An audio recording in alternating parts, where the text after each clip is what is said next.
குடிக்கிற வரைக்கும்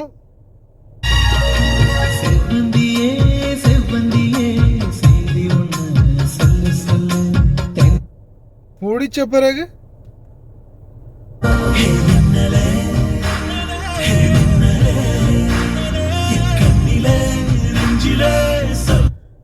என்னடா அது என்னங்கடா மர்மம் பண்றீங்க? அஸ்ஸலாமு அலைக்கும் வரஹ்மத்துல்லாஹி வபரகாத்துஹு. அன்பார்ந்த அனைத்து உறவுகளுக்கும் இனிய மாலை வணக்கம். பல முக்கியமான தகவல்கள். அதில் முதல் தகவலாக மனுஷ நாணயக்கார கைது பண்ணியிருக்கிறாங்களா? Too late. அந்த அரசாங்கம் வந்து அடுத்த நாளே அவனை கைது பண்ணியிருக்கணும். பேசலாம் அதை பற்றி. அடுத்ததாக வைத்தியர் ஒருவருக்கு 1,00,000 தினார் அபராதம். சரி, அதாவது எங்களோட இலங்கை நாட்டு காசுக்கு வந்துங்க பார்த்தீங்கன்னா கிட்டத்தட்ட 10 கோடி அபராதம். பார்க்கலாம், சில தகவல்கள் இருக்குது. இதில் முக்கியமான தகவல் இந்த வைத்தியருடைய தகவல்.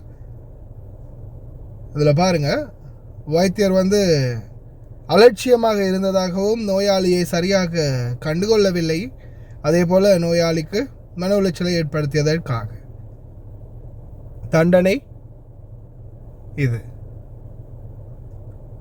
1,00,000 தினார் அபராதம். அதே போல் டாக்டருக்கு 6 மாத ஜெயிலும் இருக்குது சேர்த்து. இப்போ இதில் நான் வந்து வீடியோவை காட்ட முடியுமான்னு தெரியலை. அக்கா குழந்தைய சும்மா வச்சுக்கிட்டு இருக்காமல் இப்படி தூக்கி போட்டுக்கிட்டு இருக்கிறாங்க. இதை பாருங்கள், இது இலங்கையில். சரியா? இவங்க டாக்டர் தான் அப்படின்றதுக்கு ஆதாரம் இந்த கீழே தொங்குது. எங்கடா அது? இந்த தொங்குது, காதில் போட்டு வைக்கிற அந்த மைக்ரோஸ்கோப் இங்கே தொங்குது. சரியா? டாக்டரை பாருங்கள், பிஸி மேடம், ஃபோனில் பிஸி. இந்த பக்கம் குழந்தையோட அந்த அம்மா. சரி வராது, வீடியோ காட்டினா தான் சரி வரும். எங்கடா அது வீடியோ? சரி பாருங்கள்.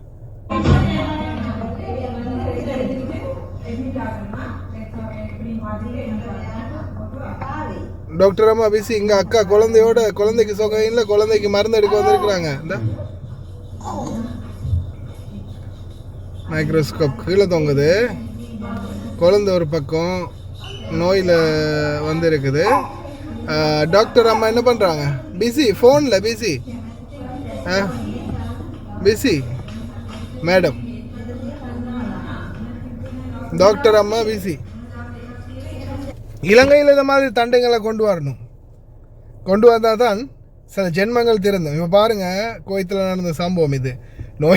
நோயாளியை சரியாக பராமரிக்கலை, அதாவது நிறைய பார்க்கலை, சும்மா அலட்சியமாக இருந்துட்டார் டாக்டர் அப்படின்றதுக்காக வழக்கு போட்டு 1,00,000 தினார் அபராதமும் 6 மாதம் ஜெயிலும்.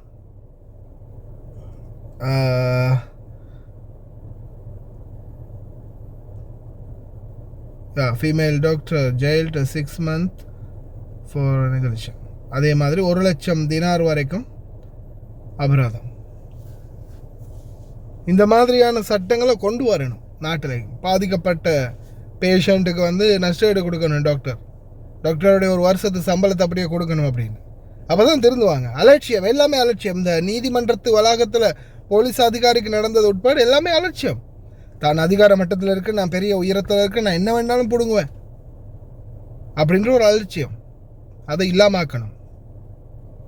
இந்த எவ்வளவோ நாள் பிடிபாட்டு, இந்த எவ்வளவோ நாள் அரசாங்கம் வந்து இந்த கல்லனை பிடிக்கிறதுக்கு இப்போயா நேரம் கிடைச்சிச்சு அரசாங்கத்துக்கு? இந்த மனுஷ நாணயக்காரே எப்பயோ பிடிச்சிருக்க வேண்டியது. கடைசியில் எப்போ பிடிச்சிருக்கானுங்க? இப்போ தான் பிடிச்சிருக்கானுங்க. இனி எப்போ கோர்ட்டு கேஸு வழக்குன்னு போய் எங்கே முடிய போகுதுன்னு தெரியல, பார்ப்போம். செய்திகளின் அடிப்படையில் லஞ்ச ஊழல் ஆணைக்குழுவுக்கு வாக்குமூலம் அளிக்க சென்ற ரணில் அமைச்சர் மனுஷ நாணயக்கார கைது. இஸ்ரேல் வேலைவாய்ப்பு தொடர்பான ஊழல் வழக்கு. முன்னாள் வெளிநாட்டு வேலைவாய்ப்பு அமைச்சர் மனுஷ நாணயக்கார லஞ்ச கண்காணிப்பாற்றால் கைது. முந்தைய அரசின் இஸ்ரேல் விவசாய வேலைவாய்ப்பு திட்டத்தில் ஏற்பட்ட சர்ச்சைகள் தொடர்பான விசாரணைகள். முன்னாள் வெளிநாட்டு வேலைவாய்ப்பு மற்றும் உழைப்பு அமைச்சர் மனுஷ நாணயக்கார லஞ்சம் கண்காணிப்பாற்றால் கைது செய்யப்பட்டுள்ளார். அதுதான் திருப்பி போட்டிருக்கீங்க. இன்று 15 லட்சம் கண்காணிப்பாற்றின்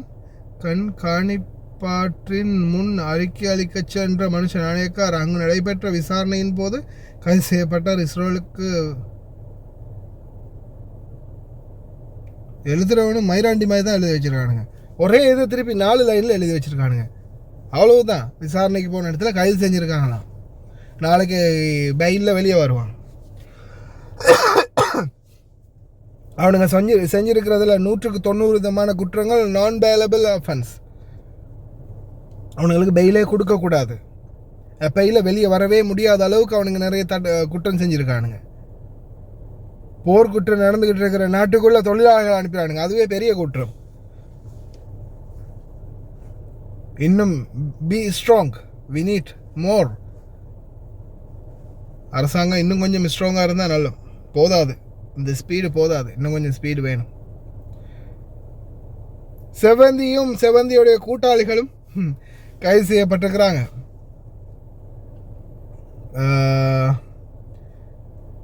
இஷாரா செவந்தி, அடுத்தது தக்ஷி, இது யாரு? ஜேகே பாய். யாரா நீ? ஜேகே பாய், கம்பா பாபா, ஜெஃப்னா சுரேஷ், அவங்க தான் கைது செய்யப்பட்டிருக்கிறாங்க. பார்க்கலாம் என்னதான் நடக்குதுன்னு. ஓகே ஃப்ரெண்ட்ஸ், அவங்களுடைய கருத்துக்களை மறக்காம கமெண்ட்ல பதிவு பண்ணுங்கள். மனுஷை அரெஸ்ட் பண்ணினது மிச்சம் லேட்டு. அதே மாதிரி இந்த டாக்டர்கள் அலட்சியத்துக்கு நம்ம நாட்டில் நல்ல தண்டனை கிடைக்கணும். இந்த குவைத்தில் கிடைக்கிற மாதிரி 1 லட்சம் தினார், 6 மாதம் ஜெயில்.